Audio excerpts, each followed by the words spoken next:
I can't believe I am making a video on this dumb shit. So yeah, everybody talking about the leaks for which are true for the last chapter of Attack on Titan, and of course everybody's upset. So I guess enough time has passed. I've already bought the chapter on Comixology, so I'm so okay. So let's talk about it. So okay, so let's talk about it.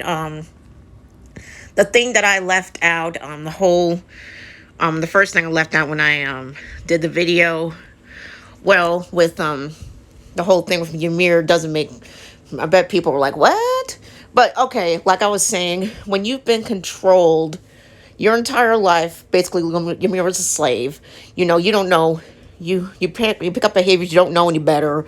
You think Stockholm Syndrome and stuff like that, and so about the same time, even though she loved Fritz, don't know why, she wanted to be free, but she didn't know any, well, she wanted to be free, but she didn't know any other life out there.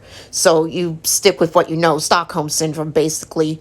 And she saw a little bit of herself in Mikasa. So if you know about the whole Ackerman thing, the whole Ackerman thing, they're in service of the king and stuff like that, and Ackerman instincts and whatnot. I don't know.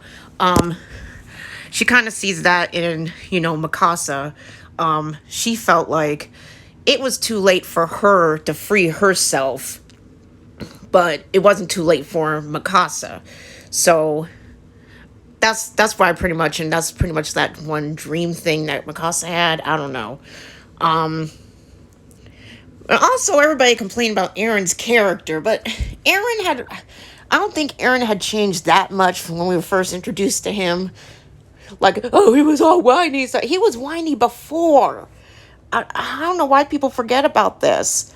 And also, when I was thinking about the plot, the other point I was trying to make, even if you have the power to save somebody, you don't know if that power can make things worse. So the plot point what I'm talking about is when Dina, when she was a smiling Titan, she bypassed Bertolt, but however Aaron commanded her to bypass him, so to kill his mom.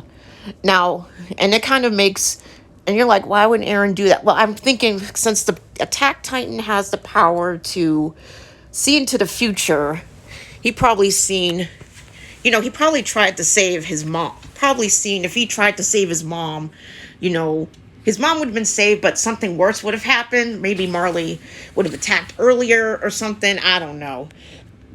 So that was probably like probably like for him, the best case scenario for what he was trying to achieve, which kind of gives more meaning to what he said to Reiner, to what he said to had Reiner in chapter 99 or 100, like, why did my mom have to die, Reiner? I think that was more towards asking himself, but he was projecting it onto Reiner.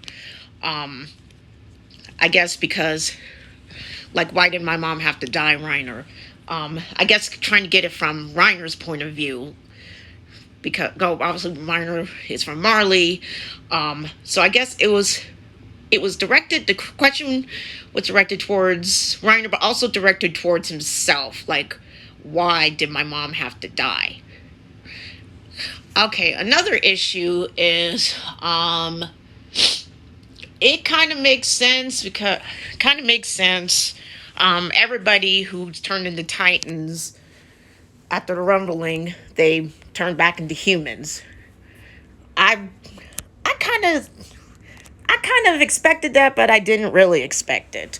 And so did Reiner kill that big hallucinogen thingy? I don't know. What was that? Did Reiner kill that hallucinogen? That big old squiggly thingy? Or when Mikasa killed Eren and freed Ymir, and then the thing died, he returned back to Titans. At least Connie's mom's a human again, so that's good. I kind of expected it, but I kind of didn't expect it. now the kind of expected it is that if everybody were just to die, and there was like very few people surviving, which was Isayama's um original basis, original ending, it would have been like really depressing, and also kind of with everything going on in the world, kind of like just kind of gotta think of another ending. So I guess that's what we got for the ending. So kind of be everybody's saying it's a cop out ending, but I'm not mad at it. I'm just kind of more surprised at it. So I guess Farmer Coon is the father of Historia's baby. Oh, she's alive. And they're celebrating. The family's celebrating the their child's third birthday. Everybody's pretty happy. I think with now the Titans gone, Historia is free to be the person that she wants to be without, the royal family and the Titans hanging over her head. So seeing, and to give her child the love that, she gives her child the love that she was denied, truly loving her child. Not in that sense, but, loving her unconditionally without, the hang-ups of everything going on with the royal family and the Titans and the founding Titan. So Astoria is freed in that respect, and she has somebody that loves her. And we're like, well, why was she upset with the? Well, when when you're pregnant, you're kind of like on these mood swings, and you're just kind of mad at everybody, especially during the last trimester.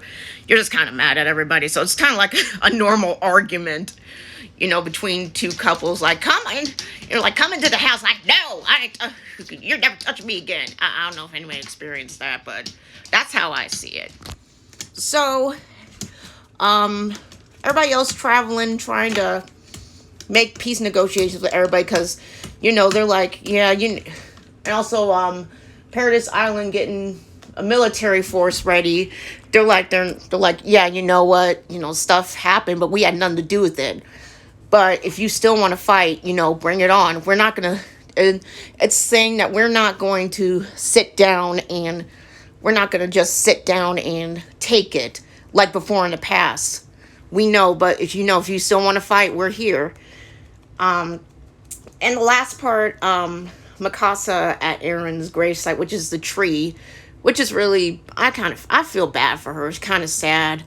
It's like, well, why didn't Mikasa go with them traveling? And, she's depressed, and, I kind of understand it. I don't really, when you're depressed, when you lose somebody you love, you don't want to really do anything, or just, everybody grieves in different ways. So this is for her, grieving, just staying before moving on. And then the last scene, the scarf was falling off, but then the bird came and wrapped the scarf around her, and that was Aaron. He was free. So overall, it wasn't a good ending, but it wasn't a bad ending. It just is what it is, basically. Because I'm gonna leave because I know everybody's gonna be freaking out over this.